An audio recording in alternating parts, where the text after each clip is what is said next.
Bonjour à toutes et à tous, merci de nous rejoindre. Nous espérons que vous avez passé un bel été ensoleillé. Et si vous avez déjà le spleen de la rentrée, pas de panique, puisque dans quelques instants, Vanessa Diriart, directrice générale adjointe de Center Parcs, et Nicolas Ferrari, directeur général France d'Airbnb, nous emmèneront en voyage 2.0. Puis pour ceux qui adorent travailler, Charles Tout viendra essayer de nous convaincre de rejoindre sa plateforme de challenge d'innovation dans le pitch. Enfin, Thomas Blard viendra nous parler de réalité virtuelle. Mais tout de suite, place à l'info avec la revue de presse.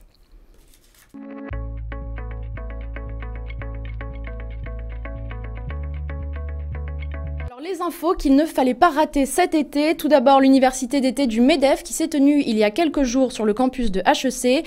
Une étude sur les montres connectées qui risque de faire grimacer plus d'une personne. La sortie tant attendue de Windows 10. Et enfin, la Black Hat conférence qui s'est tenue à Las Vegas début août. Et si vous avez passé l'été au bord d'une piscine en Toscane, vous avez sûrement dû louper l'université d'été du MEDEF qui s'est déroulée donc les 26 et 27 août dernier et dont le thème était Formidable jeunesse. Alors pourquoi les patrons s'intéressent-ils tout à coup aux jeunes? Eh bien parce qu'ils ont fini par comprendre que sur la question du numérique, ils ne font pas l'affaire face aux digital natives qui tweetent plus vite que leur ombre et qu'il vaut mieux les avoir dans leur camp. Alors parmi les questions abordées, que font les jeunes sur Internet? Tous les jeunes du monde sont-ils digiborigènes? On invente des nouveaux termes. Faut-il nécessairement être jeune pour être branché? Et pour y répondre, était présent Nick Leader, DG France de Google, Laurent Soli, directeur général de Facebook, Bruno Buffenoir, vice-président en charge des ventes chez HP, mais aussi des profils un peu plus variés et atypiques comme une sociologue chercheuse au CNRS. Alors parmi les constats, celui qu'il n'y a pas assez de compétences numériques en France et l'idée qu'il faut trouver en la génération Y la relève, celle qui va nous y emmener. Vanessa, Nicolas, est-ce que vous étiez présent à l'université du MEDEF? Et non. Non, pas présent, mais c'est plutôt une bonne idée, je trouve, de mettre l'accent comme ça sur la jeunesse. Il ne faut pas forcément être jeune pour être digital, mais les jeunes utilisent plus le digital, donc c'est effectivement intéressant de mettre l'accent là-dessus. C'est plus inné, effectivement. Alors, si vous avez passé l'été à dos d'éléphant en Inde, et oui, certains ont eu cette chance, vous avez sûrement loupé une étude qui risque de faire grincer des dents les fabricants de montres connectées. En effet, d'après HP Fortify, l'intégralité des montres testées présente des failles, comme des fonctions d'authentification insuffisantes, mais aussi un manque de capacité de cryptage ou encore des soucis de protection des données personnelles. Et on va le voir tout de suite à l'écran. 3 montres sur 10 présentent ainsi des vulnérabilités à cause de la politique du mot de passe ou à cause de l'absence de verrouillage de l'écran. Autre chiffre très important, 100% des montres testées, on le disait, présentent des problèmes de sécurité. Bon, alors HP ne se contente pas d'être alarmiste, mais au contraire nous fait part de ses recommandations pour éviter de se faire pirater.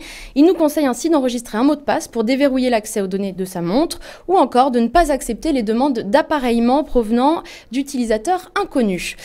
Même question, est-ce que vous avez une montre connectée chez vous?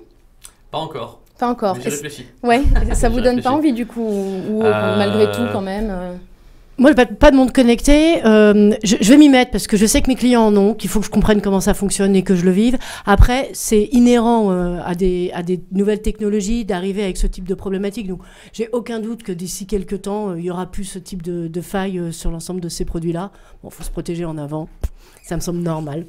Alors on continue tout de suite notre tour d'horizon de l'info. Si vous avez passé l'été à surfer à Osgore, vous avez sûrement raté l'arrivée de Windows 10 qui démarre très très fort. La politique de mise à jour gratuite instaurée à l'occasion de sa sortie semble donc porter ses fruits. Moins d'un mois après son arrivée sur le marché, plus de 75 millions de PC et tablettes sont déjà équipés.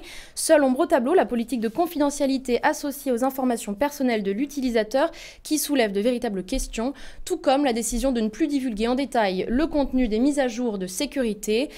Même question, est-ce que vous avez Windows 10 sur vos laptops ou est-ce que vous êtes Mac?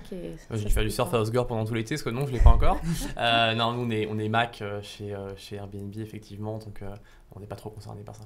Voilà, pas encore Windows 10 parce que c'est un grand groupe qui doit migrer, donc c'est sans doute moins agile qu'une petite entreprise, donc tout ça doit être pensé pourquoi pas vous y mettre avec exactement.